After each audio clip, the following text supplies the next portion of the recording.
Hello students, आज के इस वीडियो में हम एस.सी. वर्मा बुक के chapter 29 electric field and potential के प्रॉब्लम्स को सॉल्व करेंगे।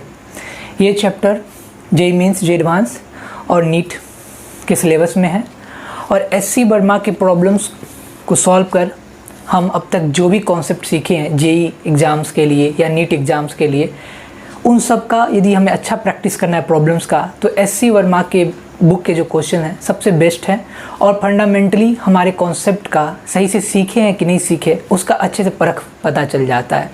मेरे पास एस.सी. वर्मा बुक के एक्सरसाइज प्रॉब्लम्स का ये जेरोक्स है और यह हमारा पहला वीडियो है। इस वीडियो में हम पार्ट 1 है हमारा, ये पार्ट 1 होगा जिसमें हम 1 से लेकर के क्वेश्चन 11 तक सॉल्व करेंगे। हमारा पूरा प्रयास होगा कि हम इस चैप्टर के सारे प्रॉब्लम्स को सॉल्व करेंगे, साथ ही साथ इस प्रॉब्लम्स को सॉल्व करके कॉन्सेप्ट को भी समझेंगे जो हमने अपने लर्निंग प्रोसेस में शायद समझे होंगे तो अच्छी बात है, और नहीं समझे होंगे तो इस सारे प्रॉब्लम्स के माध्यम से सीख जाएंगे। और ये प्रॉब्लम्स बहुत अच्छे हैं। जो भी बच्चे जेईई मेन प्लस एडवांस निकालते हैं वो डेफिनेटली इस तरह के बुक को सॉल्व करते ही करते हैं। तो मेरा रिकमेंडेशन होगा कि आप सभी स्टूडेंट इस चैप्टर के सभी प्रॉब्लम्स को सॉल्व कीजिए। जहाँ भी प्रॉब्लम्स होता है, जहाँ भी दिक्कत होता है किसी भी क्वेश्चंस में, हम क्या कर रखे हैं 1 से लेकर के 75 तक जो इस चैप्टर के सारे क्वेश्चंस हैं उन सब को कवर करेंगे और उस पार्ट को देख सकते हो जिस पार्ट में स्टूडेंट्स आपको प्रॉब्लम होता है। तो इस तरह हम अपना पहला वीडियो जो है इलेक्ट्रोस्टैटिक्स, या जिसको मैं बोल सकता हूँ इलेक्ट्रिक फील्ड एंड पोटेंशियल, उस चैप्टर का क्वेश्चन सॉल्व करना स्टार्ट करते हैं। ये पार्ट 1 है और इस वीडियो में हम 1 से लेकर के क्वेश्चन 11 तक प्रैक्टिस करेंगे, फिर अगले पार्ट में 12 से स्टार्ट करेंगे। तो क्या करते हैं, आज का चैप्टर स्टार्ट करते हैं। प्रॉब्लम्स जो भी इस चैप्टर्स में उसको सॉल्व करना स्टार्ट करते हैं, ठीक है। तो हमारा पूरा प्रयास होगा कि हम सभी क्वेश्चंस को डिटेल में सॉल्व करें और डिटेल में कॉन्सेप्ट को भी समझें, जिससे कि क्या होगा कि जो भी कॉन्सेप्ट अब तक हमने सीखा है क्लासरूम में उसका एक अच्छा से हमको प्रैक्टिस हो जाए। तो पहले 1 से लेकर के 11 तक क्वेश्चन अभी हम सॉल्व करते हैं। तो क्वेश्चन नंबर 1 सॉल्व करना अब स्टार्ट करते हैं।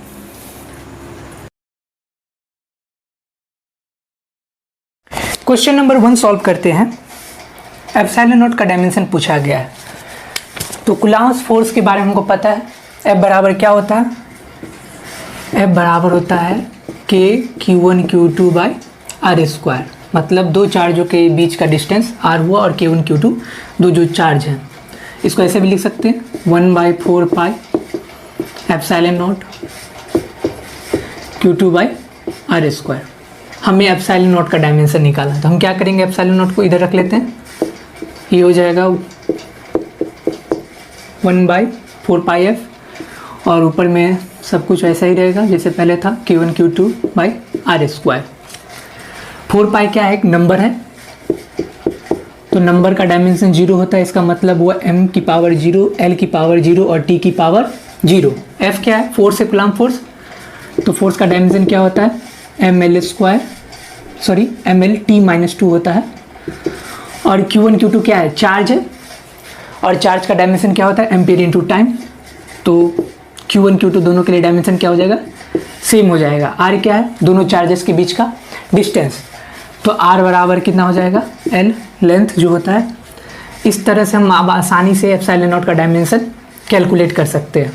4 पाई नंबर है और नंबर का डायमेंशन 0 होता है, तो हम अभी के लिए 4 पाई को क्या कर सकते हैं, नेगलेक्ट कर सकते हैं। आप सबका डायमेंशन लिख देते हैं जल्दी से।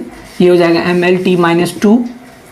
Q1 Q2 है तो ये हो जाएगा 80, इसके लिए भी 80 बन जाएगा।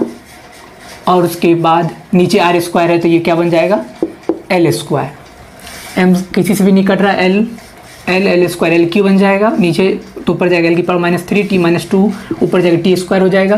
तो इस तरह से एप्सिलॉन नॉट का डायमेंशन क्या हो जाएगा, m इनवर्स एल की पावर -3, एल स्क्वायर ऊपर चला गया तो एल की पावर -3, टी की पावर -2 ऊपर चला जाएगा और टी स्क्वायर ऑलरेडी है तो ये हो जाएगा टी की पावर 4 और ए स्क्वायर एम्पियर। तो ये हमारा आंसर हो जाएगा क्या चीज़ का, एप्सिलॉन नॉट का डायमेंशन हो गया। ये हमारा आंसर हो गया एप्सिलॉन नॉट का डायमेंशन। आंसर मैच कर लेते हैं। आंसर में m इनवर्स सही है, l की पावर -3 t की पावर 4 और ए की जगह आई यूज किया गया है, कोई दिक्कत नहीं है। एम्पियर की जगह ए, आई सिंबल करंट के लिए यूज किया गया है, कोई दिक्कत नहीं, कहीं कहीं ए की जगह आई भी यूज कर सकते हैं। क्वेश्चन नंबर 2 की तरफ बढ़ते हैं। क्वेश्चन चार्जेस 2 किलोमीटर, मतलब दो जो चार्जेस है, एक 1 कूलाम है और दूसरा जो चार्जेस कितना है, सेम है, दोनों भी सेम ही चार्जेस है, 1 कूलाम है।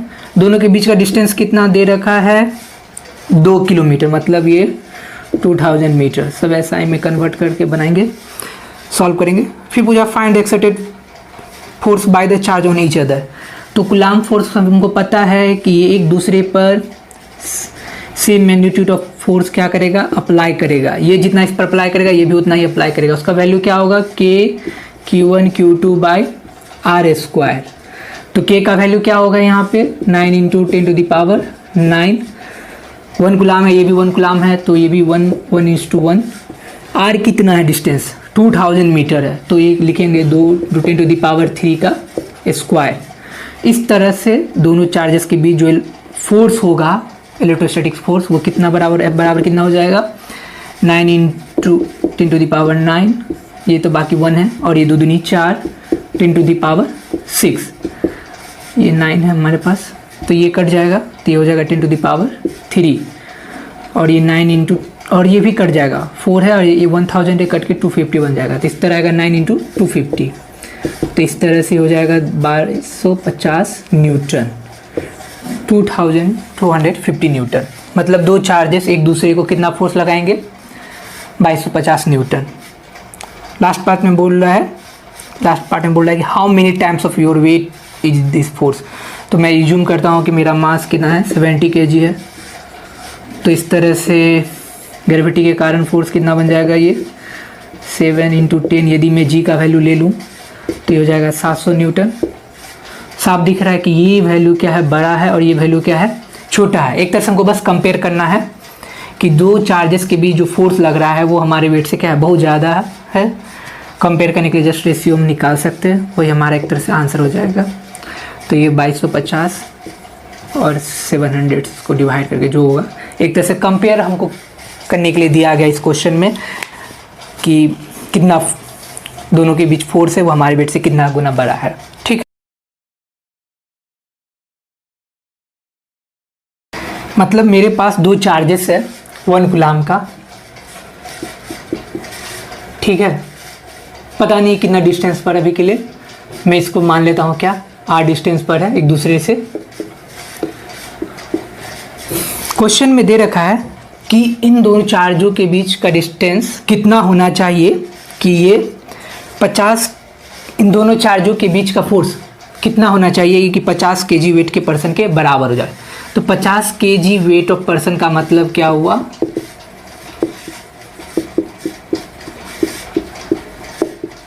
मतलब दोनों चार्जों के बीच फोर्स कितना लगे कि 50 kg वेट के पर्सन के बराबर हो जाए। तो 50 kg वेट ऑफ पर्सन का मतलब हुआ 50 इंटू जी का वैल्यू मैं फिर से 10 ले लेता हूँ, तो ये हो जाएगा 500 न्यूटन। कहने का मतलब ये हुआ कि दोनों चार्जों के बीच r डिस्टेंस का वैल्यू क्या हो जिससे कि दोनों चार्जों के मध्य 500 न्यूटन का फोर्स लगे। तो मेरे पास कूलाम्स फोर्स पता है, बराबर क्या होता है, के Q1 Q2 बाय दोनों के बीच डिस्टेंस r स्क्वायर है, और ये फोर्स किसके बराबर होना चाहिए, 50 kg of weight of person, और ये कितना है 500 न्यूटन है। तो इसको हमको क्या करना होगा, 500 न्यूटन के बराबर करना होगा। सबका वैल्यू लिख देते हैं। के का वैल्यू कितना होता है, 9 इंटू 10⁻9 होता है। Q1 Q2 का वैल्यू दे रखा है क्वेश्चन में, 1 कूलाम है, दोनों सेम चार्ज है, 1 कूलाम है, ये भी 1 कूलाम है। r स्क्वायर हमको पता नहीं, मतलब दोनों चार्ज के बीच का डिस्टेंस ही तो पता करना है। तो ये 500 हो गया, तो ये 2 जीरो क्या करेगा, 10⁻9 से कट के 10⁻7 बन जाएगा। तो r स्क्वायर बराबर क्या हो जाएगा, तो 9 इंटू 10⁻7, 9 इंटू 10⁻7 डिवाइडेड बाय 5। तो r बराबर क्या करेंगे, फिर जब ये स्क्वायर रहते जाएगा तो अंडर रूट में आ जाएगा सब। तो 9 इंटू 10⁻7 है, तो इसको मैं 6 लिख देता हूँ और इंटू 10 कर देता हूँ, और ये 5 है। क्या करेंगे, ये 5 को 10 से डिवाइड कर देंगे तो ये हो जाएगा 2, और ये स्क्वायर में है तो स्क्वायर रूट हटा के देखते हैं। स्क्वायर रूट हटाने पर हमारे पास r बराबर कितना आता है, 9 का स्क्वायर रूट हो जाएगा 3, 10⁻6 का हो जाएगा 10⁻3 और रूट टू अंदर ही रहेगा। √2 का कितना हो जाता है वैल्यू, 300 हो गया ये, और √2 का वैल्यू भी ले ले मान लेते हैं 1.41। तो ये 2 जीरो, इन 2 जीरो से क्या हो जाएगा, कट जाएगा। तो इस तरह से हो जाएगा 3, इस तरह से हो जाएगा 3, 423 मीटर के डिस्टेंस पर रखेंगे एक दूसरे से दोनों चार्जों को, तब दोनों के बीच लगने वाला force 50 kg of weight of person के बराबर होगा। आंसर मिला लेते हैं। आंसर भी इतना ही दे रखा है, 4.3 × 10⁻³ मीटर है। सॉरी, हमने एक मिस्टेक किया है, यहाँ पे क्या किए थे, एक जीरो को छोड़ दिए थे। हमने क्या किया था, एक जीरो को छोड़ दिया था, तो एक जीरो तो आएगा बाद में ना, तो फिर इसको क्या करना हो, ऐसे लिख देते हैं। ठीक है, तो ये बन जाएगा 4.2 × 10⁻³ मीटर। तो दोनों चार्जों के बीच डिस्टेंस कितना होना चाहिए, 4.2 × 10⁻³ मीटर, अप्रॉक्सी 4.2 किलोमीटर हम बोल सकते हैं।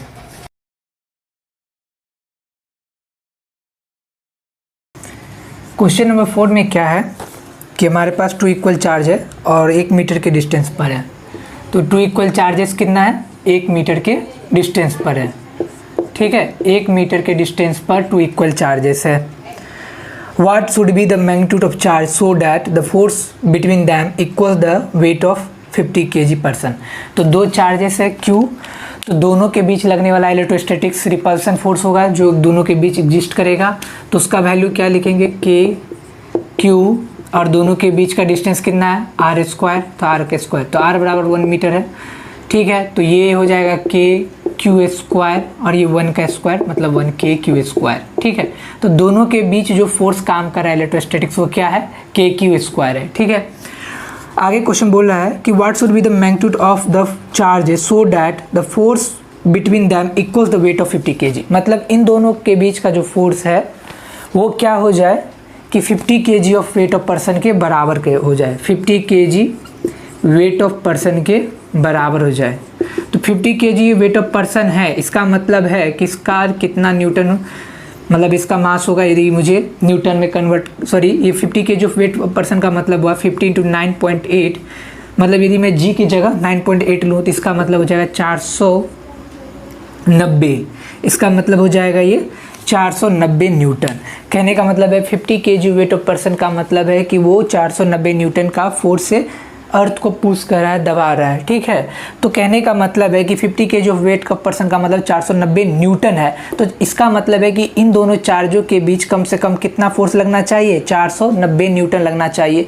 तब Q का वैल्यू क्या होगा, तो Q का ऐसा वैल्यू हमको चूज करना जिससे कि दोनों चार्जों के बीच दोनों चार्जों के बीच जो फोर्स लग रहा है उसका वैल्यू 490 न्यूटन हो जाए। तो मैं क्या करूँगा, इस वाले वैल्यू को इसके बराबर लिख दूंगा। तो F = में क्या लिख दूंगा, 490 न्यूटन। अच्छा, तो F का वैल्यू किसके बराबर है, KQ²। कुल मिला के हमको क्वेश्चन में यही बताना है कि KQ² का मान इतना हो जाए कि 50 kg वेट ऑफ पर्सन के बराबर हो जाए। तो Q का वैल्यू हमको मान निकालना है Q का। ठीक है, तो ये सारा कुछ दे रखा है इक्वेशन। अब मैं क्या करता हूँ, सबका वैल्यू डाल दो। K का वैल्यू था 9 × 10⁻9 Q² और ये हो जाएगा 490। तो क्या करेंगे, अच्छा 10⁻9 कट जाएगा तो 10⁸, ये 0 से कट जाएगा। तो इस तरह से मैं लिख सकता हूँ Q² बराबर क्या लिख सकता हूँ, तो ये 49 है और इधर चला जाएगा तो क्या हो जाएगा 49 है और नीचे आ जाएगा 9 × 10⁸। ठीक है, अब Q² है तो मैं इसको इसके ऊपर अंडर रूट में हो जाएगा सब कुछ। तो ये 49 × 9 × 10⁸। अब स्क्वायर रूट के अंदर आएगा तो 49 का कितना होता है 7, 9 का कितना होता है 3 और 10⁸ कितना हो जाएगा 4। तो इस तरह से 7/3 और 10⁴ नीचे है तो ऊपर चला जाएगा तो क्या हो जाएगा, 7/3 को मैं डिवाइड करूंगा तो ये आएगा 2.33। ये कितना आएगा 2.33 और 10⁻⁻4 कूलाम। इसका मतलब है कि Q का वैल्यू कितना हो गया 2.3 × 10⁻⁻4 कूलाम। एक बार आंसर चेक कर लेते हैं कि क्या Q का वैल्यू यही है।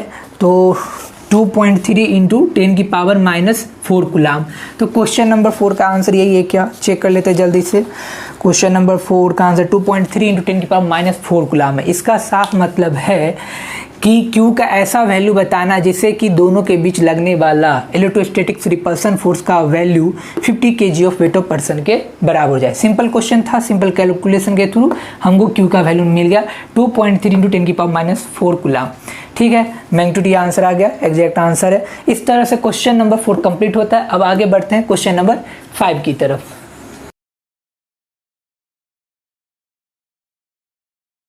क्या है, तुम्हारे पास 2 प्रोटॉन चार्जेस है, ठीक है, एक दूसरे से कितना डिस्टेंस पर है, 1 फार्मी। 1 फार्मी का मतलब होता है 10⁻⁻15 मीटर। तो दोनों के बीच कितना फोर्स काम करेगा, तो कूलाम्स लॉ से दोनों के बीच हम फोर्स निकाल सकते हैं, K Q1 Q2/r²। और R का वैल्यू कितना है, 1 फार्मी के बराबर। R बराबर कितना है, 1 फार्मी है। ठीक है, ठीक है। प्रोटॉन जो चार्ज होता है उसका मैग्नीट्यूड इलेक्ट्रॉन पे जो चार्जेस होता है उसी के बराबर होता है। तो इस तरह से हम लिख सकते हैं K बराबर क्या, 9 इंटू 10⁹। प्रोटॉन पे जो चार्जेस होता है उसका मैग्नीट्यूड इलेक्ट्रॉन पे जो चार्जेस होता है उसके बराबर होता है। तो यहाँ पर ये हो जाएगा 1.6 इंटू 10⁻⁻19। इसी तरह 1.6 इंटू 10⁻⁻19। और R कितना है, 10⁻⁻15 है, तो नीचे आ जाएगा 10⁻⁻15 का स्क्वायर। इस तरह से को सॉल्व कर सकते हैं। 2 प्रोटॉन चार्जेस के बीच कितना फोर्स काम कर रहा है, तो ये हो जाएगा 38 हो जाएगा पावर में, और ये -30 है, तो ये हो जाएगा 9 इंटू 10⁻⁹। ये हो जाएगा 1.6 2.56, और ये हो जाएगा 10⁻⁻38।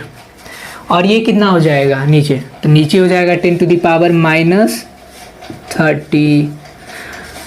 ये ऊपर चला जाएगा तो 39 बन जाएगा, और ये -38 कट के हो जाएगा 10 बचेगा।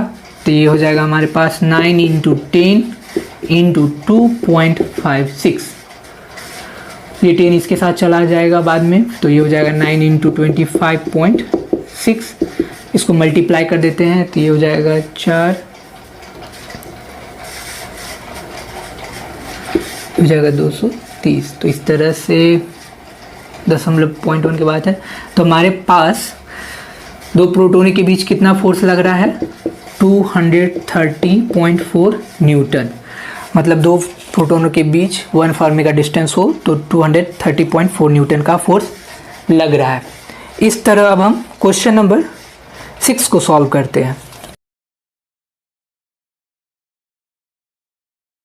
मतलब 2 माइक्रोकूलाम और 1 माइक्रोकूलाम का जो चार्जेस है एक दूसरे से कितना डिस्टेंस पर है, 10 सेंटीमीटर के डिस्टेंस पर है। ठीक है, क्वेश्चन नंबर 6 है, where should a third charge to be placed such that it experience no net force due to this charges. कहने का मतलब है कि हमको थर्ड चार्जेस को कहाँ रखा जाए जिससे कि थर्ड चार्जेस पर कोई नेट फोर्स काम नहीं करे। मतलब नो नेट फोर्स मतलब उस पर कोई किसी तरह का फोर्स नहीं लगे। इसका मतलब ये हुआ कि हमको पता नहीं है कि थर्ड चार्जेस को कहाँ रखा जाए, और ये चार्ज के नेचर पे भी डिपेंड नहीं करेगा। यदि मान लिया जाए चार्ज नेगेटिव होगा तो ये दो इनको भी क्या करेगा, अट्रैक्ट करेगा, और इन चार्ज ये भी पॉजिटिव इसको भी अट्रैक्ट करेगा, तो दोनों तरफ से फोर्स लगेगा, तब भी क्या हो जाएगा, 0 नेट फोर्स हो सकता है। यदि पॉजिटिव रहा तो ये एक दूसरे को क्या करेंगे, एक दूसरे को रिपल करेंगे, ये भी एक दूसरे को क्या करेंगे, रिपल करेंगे। तो इस तरह से भी 0 नेट फोर्स हो सकता है। तो मतलब ये चार्ज के नेचर पे तो डिपेंड नहीं करता है। ठीक है, तब हम क्या करते हैं, हमको पता नहीं है तो हम मान लेते हैं कि 2 माइक्रोकूलाम से x डिस्टेंस की दूरी पर हमारे पास थर्ड चार्ज है। तो दोनों के बीच का डिस्टेंस कितना है ऑलरेडी हमको पता है, 10 सेंटीमीटर। तो ये कितना हो जाएगा, 10 - x सेंटीमीटर, सब सेंटीमीटर में ही होगा। ठीक है, तो इस चार्ज पॉजिटिव मान लेते हैं, तो इस चार्ज पे किस तरह का सिचुएशन हो, इस चार्ज के कारण ये क्या कर रहा होगा, इसको इधर पुश कर रहा होगा, इधर ठेल रहा होगा। तो ये Q1 इसको मान लेता हूँ मैं, इसको Q2। तो ये पहले वाले चार्ज के कारण फोर्स हो जाएगा F1। दूसरे वाले चार्ज के कारण इस पर फोर्स कैसा होगा, ये भी पॉजिटिव है तो इसको इधर रिपल करेगा, तो दोनों एक दूसरे के क्या हो रहे, अपोजिट फोर्स काम करना चाहिए, तभी नेट फोर्स कितना होना चाहिए, F1 प्लस F2 को कितना होना पड़ेगा, 0 होना पड़ेगा, तभी F1 प्लस F2 कितना होगा, 0 होना पड़ेगा। इसका मतलब है कि दोनों का मैग्नीट्यूड कितना हो गया, बराबर हो गया, दोनों का मैग्नीट्यूड बराबर होना चाहिए। डायरेक्शन अपोजिट है बट मैग्नीट्यूड दोनों का क्या है, सेम है। तो इस तरह से इस पर इन दोनों के बीच जो कूलम्ब्स फोर्स होगा वो मैं क्या लिखूंगा, K, ये चार्ज Q, और ये कितना है 2 इंटू 10⁻⁻6 कूलम्ब, ठीक है। और नीचे कितना डिस्टेंस दोनों के बीच का, x है, ये 2 और 1 वो Q1 और Q के बीच का डिस्टेंस कितना x है, तो ये हो जाएगा x का स्क्वायर। F1 F2 एक दूसरे को बराबर होना पड़ेगा, इस तरह की फिर से लिखेंगे। इसके लिए इन दोनों के बीच का फोर्स लिखूंगा K इंटू 1 इंटू 10⁻⁻6 कूलम्ब, और ये चार्ज Q। दोनों के बीच का डिस्टेंस कितना है, 10⁻⁻x का स्क्वायर। क्या करेंगे, कुछ कट रहा है, K से K कट जाएगा, Q से Q भी कट जाएगा, सॉरी हमने यहाँ Q नहीं दिया था, Q देना पड़ेगा ना, तो ये Q से Q भी कट गया। अब क्या हुआ, 10⁻⁻6 10⁻�6 से कट गया, तो ऊपर में हो गया 2 का x स्क्वायर, और इधर क्या हो गया 1/10 - x का स्क्वायर। इसको ऐसे लिख देते हैं, अच्छा रहेगा। अब क्या करेंगे बताओ, इसको क्या करेंगे, मैं दोनों तरफ रूट लगा देता हूँ, ठीक है। मैं दोनों तरफ क्या करता हूँ, रूट लगा देता हूँ। तो रूट लगाऊंगा तो कुछ इस तरह से लिख सकता हूँ, 2x स्क्वायर, और इधर भी क्या करूँगा 1/10 - x का स्क्वायर। रूट लगाने से मैथमेटिकली कोई प्रॉब्लम नहीं होना चाहिए, क्योंकि दोनों तरफ लगा रहे हैं तो इस तरह से कोई गलती नहीं है। तो यहाँ पे x स्क्वायर है, रूट है तो x बाहर निकल जाएगा, ऊपर में क्या बचेगा √2, तो ये क्या रहेगा x, ये 1 तो 1 बन जाएगा, और ये स्क्वायर है तो ये भी हट जाएगा, तो 10⁻⁻x हो जाएगा, ठीक है।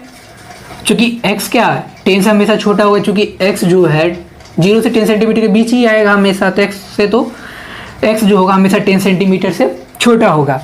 अब क्या करेंगे, √2 के जगह हम क्या ले लेते हैं, 1.141 लिख देते हैं, तो ये इसके साथ मल्टीप्लाई करेगा, 10 - x हो जाएगा, और ये x इधर चला जाएगा तो x, तो इस तरह से इसके साथ मल्टीप्लाई हो जाएगा, तो 14.1 - 1.41 x हो जाएगा। मैं ऐसे लिख देता हूँ, और ये x इधर है ऐसे, इस तरह से ये इधर x जाएगा तो पॉजिटिव बन जाएगा, तो x बराबर कितना हो जाएगा, x बराबर हो जाएगा 14.1 डिवाइडेड बाय, ये x इधर माइनस इधर जाकर प्लस, तो हो जाएगा 2.41। तो इसको हम डिवाइड करेंगे तो हमारा क्या हो जाएगा, आंसर बन जाएगा, ठीक है। तो इसको डिवाइड करने पर हमारे पास x बराबर कितना आ जाता है, इस चीज़ को मैं यहाँ लिख देता हूँ, डिवाइड करने पर x बराबर कितना आ जाता है।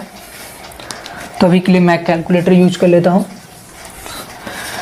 14.1 डिवाइडेड बाय 2.41, तो ये आता है 5.85। x का वैल्यू कितना आता है 5.85, चूँकि सब कुछ किस में था, सेंटीमीटर में था, तो x को भी क्या होना पड़ेगा सेंटीमीटर में, तो x बराबर हो जाएगा 5.85 सेंटीमीटर। क्या हमारा ये आंसर है, एक बार आंसर चेक कर लेते हैं। 5.85 है, आंसर में दे रखा है 5.9 सेंटीमीटर, राउंडिंग कर दिया गया है, कोई दिक्कत नहीं है, ये अप्रोक्सीमेट आंसर है। तो ये 2 माइक्रो कूलम्ब से कितना डिस्टेंस पर होगा 5.85। इसको शॉर्टली लिखना चाहे तो ऐसे भी लिख सकते हैं 5.9 सेंटीमीटर, इसमें कोई गलती नहीं है। ऐसे भी क्या आंसर थोड़ा बहुत स्लाइटली डिफरेंट हो सकते हैं, इसमें कोई दिक्कत नहीं है, कॉन्सेप्ट समझना पड़ेगा हमें, ठीक है। तो थर्ड चार्जेस 2 माइक्रो कूलम्ब से 5.9 सेंटीमीटर के डिस्टेंस पे रखना होगा, ठीक है।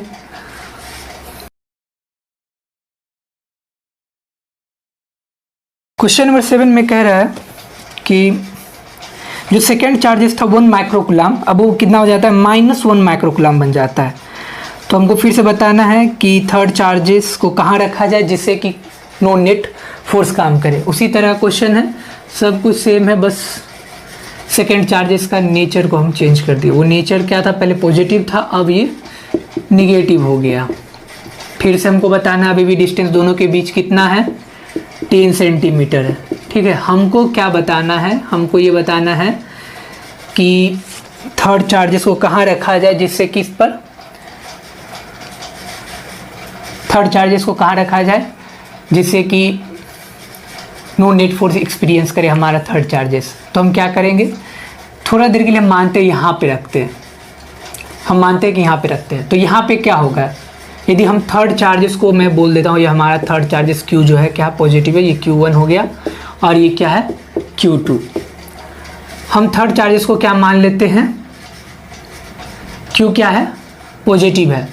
तो इन दोनों के कारण क्या होगा, ये एक दूसरे को रिपल करेंगे, तो ऐसा कुछ होगा, यहाँ पे ये इसको रिपल करेंगे, लेकिन ये माइनस है और ये क्या, ये माइनस चार्ज है और ये क्या प्लस चार्ज है, तो एक दूसरे को अट्रैक्ट करेंगे। तो इसका मतलब दोनों फोर्स एक दूसरे के सेम डायरेक्शन में आ गया, तो यहाँ पे तो पॉसिबल है नहीं। इसका मतलब होना चाहिए कि इन दोनों के बीच तो पॉसिबल है नहीं। अब इसका मतलब हम ये मानते हैं कि शायद इधर हो, ये भी चेक कर लेते हैं। तो मैं मानता हूँ थोड़ा सा इसको मैं बढ़ा देता हूँ और थर्ड चार्जेस Q को यहाँ रख देता हूँ। अब देखते हैं क्या होता है। थर्ड चार्जेस को अब मैं क्या करता हूँ, यहाँ पे रखता हूँ, तो ये एक दूसरे को क्या करेंगे, ये वाला चार्ज एक दूसरे को क्या करेंगे, अट्रैक्ट करेंगे। लेकिन ये भी पॉजिटिव चार्ज है, ये भी पॉजिटिव चार्ज है, तो एक दूसरे को क्या करेंगे, रिपल करेंगे। ठीक है, तो इस तरह से अब ये एक दूसरे को बैलेंस कर सकते हैं। ठीक है, तो इसका मतलब है कि जो थर्ड चार्जेस है वो -1 माइक्रोकूलाम के नज़दीक रखना पड़ेगा। ठीक है, यदि मैं इसको इधर रख दूँ तो फिर क्या होता है, देखो यदि मैं इसको इधर रख देता हूँ तो यहाँ पे क्या होता है, ये पॉजिटिव चार्ज एक दूसरे को क्या करेंगे, रिपल करेंगे, ये इधर हो जाएगा। लेकिन ये चार्ज एक दूसरे को क्या करेंगे, अट्रैक्ट करेंगे। ठीक है, लेकिन एक बात समझना पड़ेगा, ये इसके नज़दीक है तो इसका प्रभाव बहुत ज़्यादा हो जाएगा। वैसे भी ये चार्ज क्या है, बड़ा चार्जेस है, तो जिसके कारण इसको दूर फेंक देगा और डिस्टेंस इसके लिए भी कम है। तो यहाँ पे ये फोर्स क्या हो जाएगा, इफेक्टिव बन जाएगा, जिसके कारण यहाँ पे नो नेट फोर्स नहीं मिल पाएगा, इसको जीरो नेट फोर्स नहीं मिल पाएगा। इसलिए इसको क्या रखना होगा यहाँ पे, जिससे कि इसका मैग्नीट्यूड भी कम है, छोटा है, और डिस्टेंस भी कम है। तो इसके लिए कूलाम्ब फोर्स को बराबर हो, इस पर जितना फोर्स काम कर रहा है उतना भी इसके कारण होना चाहिए, दोनों के कारण।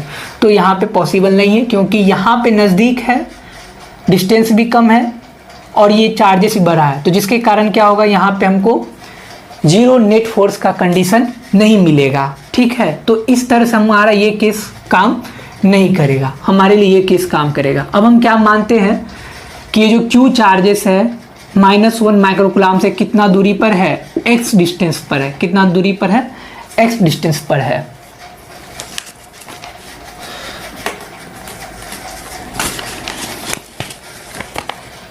ये -1 माइक्रोकूलाम Q चार्जेस से x डिस्टेंस पर है, तो ये 2 माइक्रोकूलाम से कितना डिस्टेंस पर हो जाएगा, ये 10 है और ये x है, तो ये हो जाएगा 10 + x सेंटीमीटर। तो दोनों के कारण नेट फोर्स क्या होना चाहिए, सेम होना चाहिए, बस डायरेक्शन अपोजिट है। तो F1 लिख देते हैं। F1 क्या होगा, ये कुछ इस तरह का है, F1 + F2 को कितना बनना पड़ेगा, 0। तो दोनों का मैग्नीट्यूड को कितना होना होगा, सेम होना होगा। तो F1 = F2।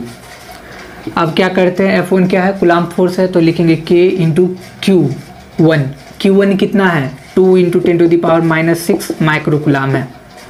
और ये सेकेंड चार्ज कितना है, Q है। दोनों के बीच का डिस्टेंस कितना है, 10 + x का स्क्वायर। सब सेंटीमीटर में है, कोई दिक्कत नहीं है, इधर भी सेंटीमीटर में ही सब कुछ को लेकर चल रहे हैं। और ये हो जाएगा K × -1 है, चूँकि मैग्नीट्यूड निकालना है तो इसलिए माइनस का कोई दिक्कत नहीं है यहाँ पे। और ये Q, और दोनों के बीच का डिस्टेंस कितना, x का स्क्वायर। सेंटीमीटर में कट जाएगा, कोई दिक्कत नहीं है, उसमें कोई दिक्कत नहीं है। तो इस तरह से मैं K को क्या करता हूँ, K से ये K कट गया, 10⁻⁻6 से -10⁻�6 कट गया, ये Q से ये Q कट गया। तो हमारे पास बचा क्या, 2 10 + x का स्क्वायर। सेम सिचुएशन है जैसे लास्ट टाइम हम लोग सॉल्व किए थे। तो इसको क्या करेंगे, दोनों तरफ स्क्वायर रूट लगा देंगे, तो ये हो जाएगा अंडर रूट में, दोनों तरफ लगा सकते हैं, कोई दिक्कत नहीं मैथमेटिकली। तो ये 10 + x का स्क्वायर हो जाएगा, और इधर भी रूट लगा देंगे, तो ये बन जाएगा कितना, x का स्क्वायर बन जाएगा। रूट हटाते हैं तो देखते हैं क्या, ये √2 बचा और ये स्क्वायर है तो इसके लिए स्क्वायर रूट हट जाएगा तो ये बन जाएगा 10 + x, ये हो जाएगा 1/x। अब इधर चला जाएगा तो ये हो जाएगा √2x, तो ये हो जाएगा √2 के जब हम क्या लिखते हैं 1.414 लिख सकते हैं और ये x हो गया, ये 10 + x इधर है, ये इधर चला जाएगा x तो बन जाएगा कितना 0.414 x × 10। तो x बराबर कितना हो गया, तो x बराबर हो जाएगा 10 डिवाइडेड बाय 0.414। ठीक है, अब इसको डिवाइड करके चेक कर लेते हैं कितना आता है।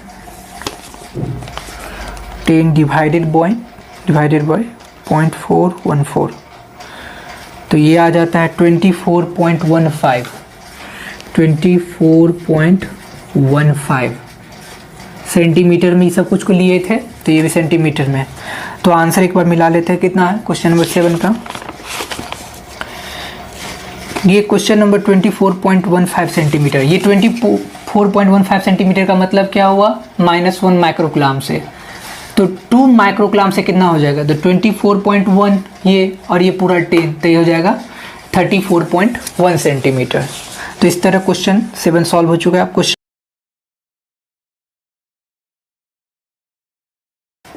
क्वेश्चन 8 क्या है, 2 charge particle are placed at a distance of 1 centimetre, what is the minimum possible magnitude of the electric force acting on each charge. 2 charge particle है और एक दूसरे से कितना डिस्टेंस पर है, एक दूसरे से 2 चार्ज पार्टिकल है Q1 और दूसरा क्या Q2, कितना डिस्टेंस पर है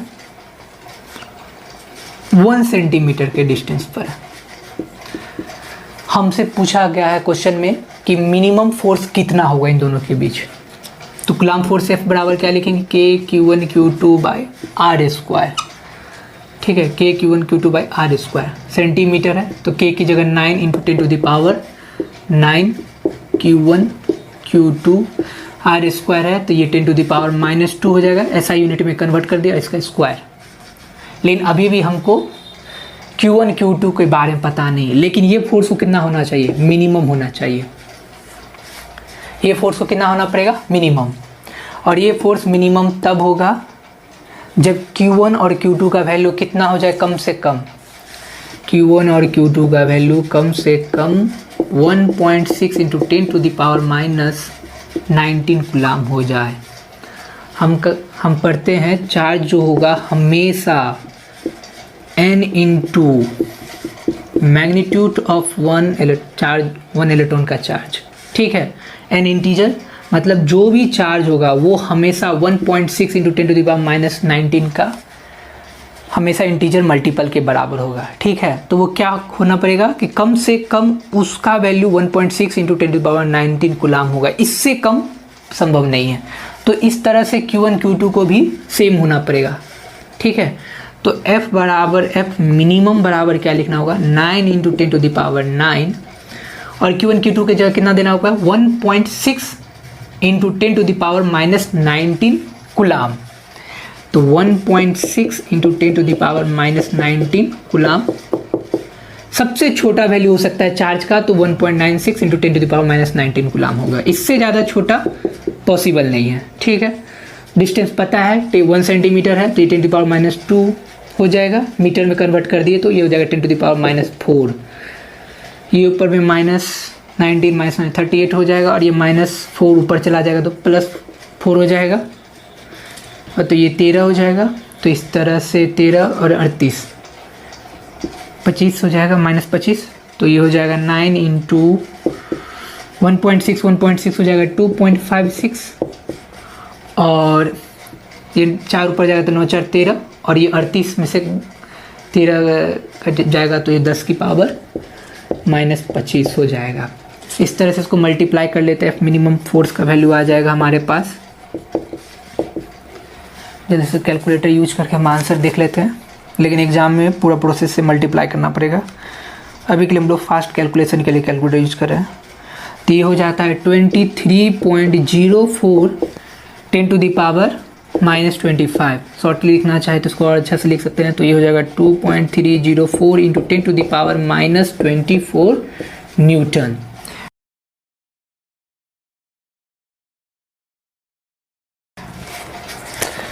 क्वेश्चन नंबर 9 में क्या है देखते हैं। Estimate the number of electrons in 100 gram of water, how much is the total negative charge on this electrons. ठीक है, हमारे पास H2O है, एक तरह से इसमें हमारे पास मोल का कॉन्सेप्ट आ रहा है। मोल का कॉन्सेप्ट आ रहा है H2O कितना है, 100 ग्राम है हमारे पास। कितना है, 100 ग्राम है। तो 100 ग्राम में कितने H2O के मॉलिक्यूल्स होंगे वो चीज़ फाइंड करना पड़ेगा। तो उसके लिए क्या करना पड़ेगा हमको, 100 ग्राम के कितने मोल्स हैं, तो मोल्स ऑफ H2O क्या लिखना पड़ेगा, 100 gram divided by molecular weight of H2O, वो कितना होता है, 18 होता है। तो ये मोल्स आ गए। तो नंबर ऑफ H2O मॉलिक्यूल्स कितने हुए, फिजिकल केमिस्ट्री में सॉल्व करते हैं तो जो मोल्स इनटू क्या लिखते हैं, एवोगाड्रो नंबर, ये कितना होता है 6 इंटू 10 टू द पावर 23, और मोल्स कितना है 100/18। तो 100/18 into 6 into 10 to the power 23, मतलब H2O के इतने मॉलिक्यूल्स होंगे। ठीक है, H2O एक्चुअली होता क्या है, न्यूट्रल होता है। न्यूट्रल होने का मतलब ये हुआ कि इसमें टोटल पॉजिटिव चार्ज उतना ही टोटल निगेटिव चार्जेस। तो H2O में कितने मॉलिक्यूल्स हो गए, 100 ग्राम में इतने सारे मॉलिक्यूल्स हो गए। और H2O के एक मॉलिक्यूल में, एक 1 H2O में कितने इलेक्ट्रॉन होते हैं, 10 इलेक्ट्रॉन होते हैं। और इतने ही क्या होते हैं, 10 प्रोटॉन होते हैं।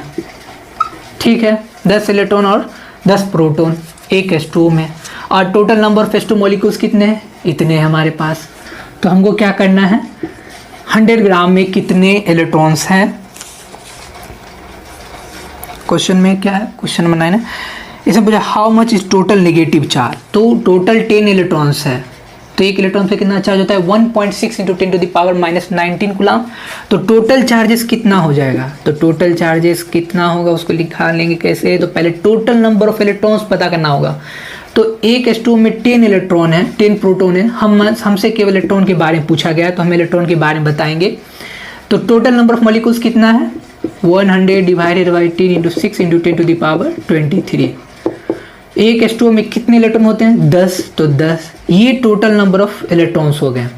लेकिन हमसे पूछा क्या गया, टोटल चार्जेस। तो टोटल चार्जेस, तो एक इलेक्ट्रॉन पे कितना चार्जेस होता है, 1.6 into 10 to the power -19 coulomb charges होता है। तो इस तरह से ये काट दिए, 6 का 18 कट गया, और ये 10 टू द पावर -19 है और 10 टू द पावर 23 है, तो ये cancel out, 10 to the power 4 बचेगा, और ये 2 6 और 7। तो ये इस तरह से हमारे पास आ जाता है 1.6 divided by 3 4 6 7 10 to the power 7। तो मैं थोड़ा सा और क्या करता हूँ, 16/3 10 टू द पावर 6 लिख देता हूँ। तो ये लिख सकता हूँ 5.33 into 10 to the power 6 coulomb. मतलब 100 ग्राम H2O में 5.3 into 10 to the power 6 coulomb electrons के चार्जेस होंगे। ठीक है, टोटल चार्जेस होंगे। तो आंसर हम एक बार चेक कर लेते हैं।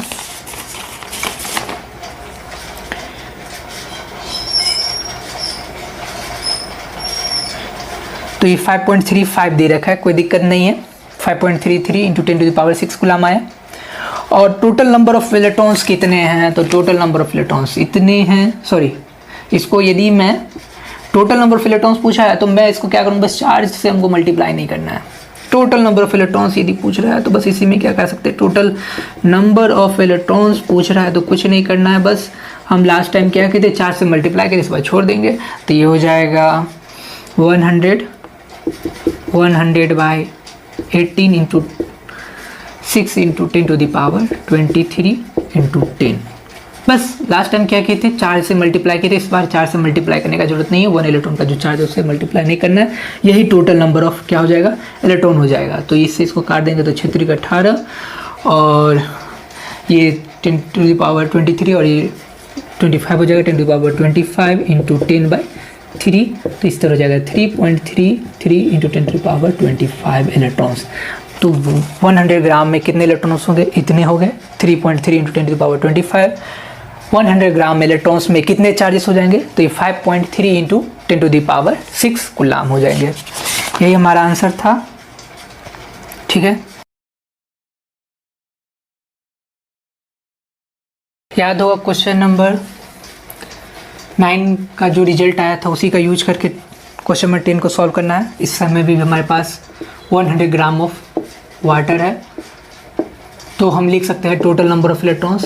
क्वेश्चन नंबर 9 में ऑलरेडी इसको सॉल्व कर चुके हैं, तो टोटल नंबर ऑफ इलेक्ट्रॉन्स कितना आता है? याद होगा क्या लिखे थे? 100 divided by 18 moles into Avogadro number, और एक H2O के मॉलिक्यूल में कितने इलेक्ट्रॉन होते हैं? 10 इलेक्ट्रॉन होते हैं। ठीक है, तो फिर इसको 10 से मल्टीप्लाई, तो ये टोटल नंबर ऑफ इलेक्ट्रॉन्स हो गए। ठीक है, फिर इतने चार्जेस पता करना है, तो इसको 1.6 इंटू 10 टू द पावर -19 से मल्टीप्लाई करना पड़ेगा। तो क्वेश्चन नंबर 10 में suppose 100 gram of water and lumped together into form negatively charged particle and all nuclei are lumped together form a positively charged. If these two particles are placed 10 cm away from each other, find the force of attraction between, compare it with your weight. ठीक है, तो इस तरह से 10 electron होते हैं, 10 proton होते हैं, तो जितना टोटल चार्जेस इलेक्ट्रॉन्स का होता है उतना ही टोटल चार्ज प्रोटॉन का, चूँकि ओवरऑल H2O क्या है? न्यूट्रल है, तो टोटल चार्जेस ऑफ इलेक्ट्रॉन निकाल लेंगे तो उतना ही प्रोटॉन के लिए हो जाएगा। Total charges of electron magnitude के टर्म में हम बात करें equals to total charges of proton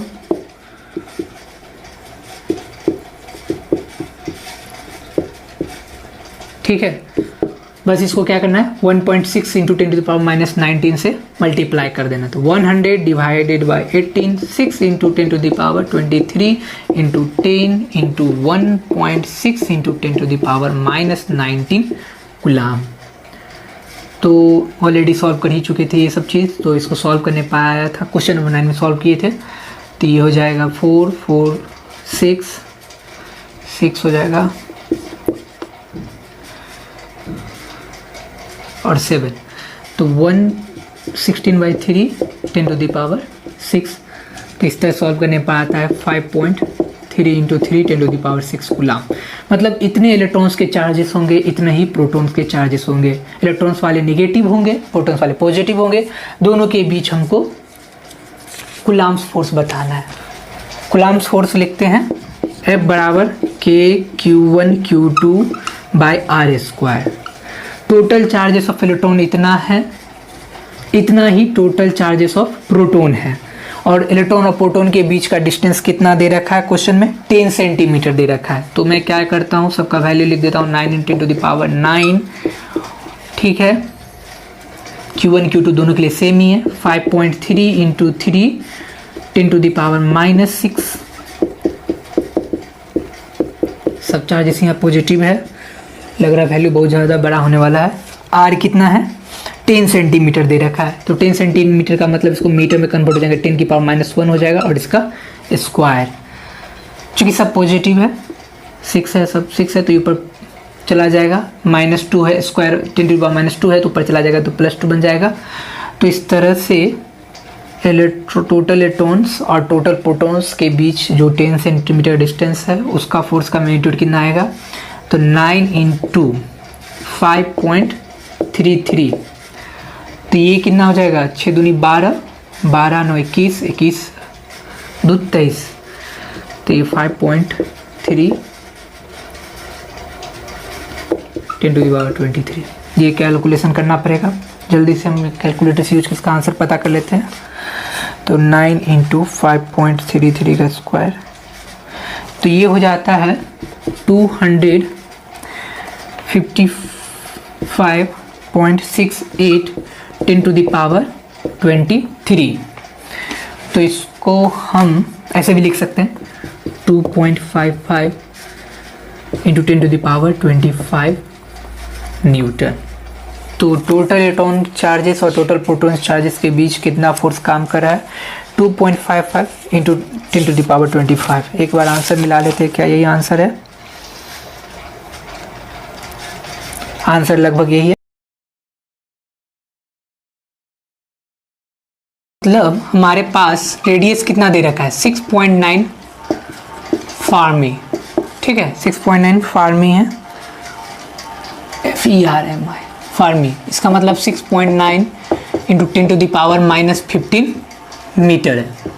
ठीक है, रेडियस का है, इसमें प्रोटॉन और न्यूट्रॉन है। ठीक है,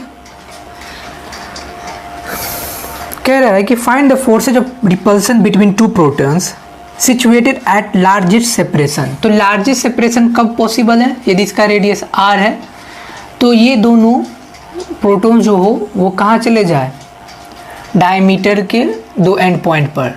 डायमीटर का जो दो एंड पॉइंट होगा वहीं पर इन दोनों के बीच मैक्सिमम डिस्टेंस पॉसिबल है। मैक्सिमम डिस्टेंस पॉसिबल है क्योंकि सर्कुलर पाथ पे कोई दो पॉइंट है और उन दो पॉइंटों के बीच यदि मैक्सिमम डिस्टेंस तभी पॉसिबल है यदि दोनों पॉइंट क्या हो, डायमीटर के एंड पॉइंट पर सिचुएटेड हो। ठीक है, तो उसी तरह हमारे पास सिंपल सा हो गया। तो इसमें d डिस्टेंस कितना हो गया, दो प्रोटॉन चार्जेस के बीच, 2r के बराबर हो गया। और r क्या हमारे पास रेडियस है। तो हमसे पूछ रहा है कि रिपल्सन फोर्सेज कितना होगा। तो पॉजिटिव है तो एक दूसरे को रिपल करेगा ही, और साथ ही साथ हम लोग क्या निकाल सकते हैं, इसके साथ काम करने वाला इलेक्ट्रोस्टैटिक्स फोर्स क्या है, तो वो निकाल सकते हैं K Q1Q2/r²। चूँकि यहाँ Q1 Q2 क्या है, दोनों प्रोटॉन ही है, और प्रोटॉन पर जो चार्ज होता है उसका मैग्नीट्यूड 1.6 इंटू 10⁻⁻19 कूलाम होता है। तो सिंपली हम क्या कर सकते हैं, रिपल्सन फोर्स कैलकुलेट कर सकते हैं। पॉजिटिव इसलिए रिपल करेगा और दोनों के बीच जो फोर्स काम कर रहा है वो इलेक्ट्रोस्टैटिक्स फोर्स है। तो K का वैल्यू कितना होता है, 9 इंटू 10⁻9। Q1 Q2 पता है, 1.6 इंटू 10⁻⁻19, 1.6 इंटू 10⁻⁻19। ठीक है, और डिस्टेंस कितना है, यहाँ पे d स्क्वायर करना पड़ेगा। कितना करना पड़ेगा, d स्क्वायर। ये है d, ठीक है, ये डिस्टेंस d है। तो d की जगह कितना रखना होगा, 2r का स्क्वायर, और 9 इंटू 10⁻9, 1.6 ये हो जाएगा 2.56, 1.6 इंटू और 19 38 हो जाएगा। ठीक है, और 2r का वैल्यू कितना है, 6.9 इंटू 10⁻⁻15 का स्क्वायर। तो इस तरह से ये 9 इंटू 10⁻9 और -38 है, तो ये हो जाएगा -29, और ये 2.56 रहेगा ही। ठीक है, ये दो दूनी 4 हो जाएगा, और ये 6.9 इंटू 6.9 और 10⁻30 हो जाएगा। बस इस क्वेश्चन में क्या था, इस क्वेश्चन में यही था कि दो प्रोटॉन हैं और आपस में मैक्सिमम कितने डिस्टेंस पहुंच सकते हैं, तो दोनों को एंड पॉइंट पहुंचना होगा। दोनों एक दूसरे पॉजिटिव चार्ज इसलिए एक दूसरे रिपल करेंगे, और रिपल्सन फोर्स का हमको मैग्नीट्यूड निकालना था। तो क्या होगा, तो इस तरह से ये 10⁻30 ऊपर चला जाएगा, 10⁻29 है तो ये ऊपर चला जाएगा तो 10 बन जाएगा। हम कैलकुलेशन थोड़ा फास्ट कर लेते हैं कैलकुलेटर यूज करके। तो ये हो जाएगा 9 इंटू 2.56 डिवाइडेड बाय 4 इंटू 6.9 का स्क्वायर। तो इस तरह से कैलकुलेशन करने पर आता है 640 डिवाइडेड बाय 529। तो यदि मुझे डेसिमल में पता करना है तो ये हो जाएगा वैल्यू 1.21 के आसपास आता है, 1.21 न्यूटन।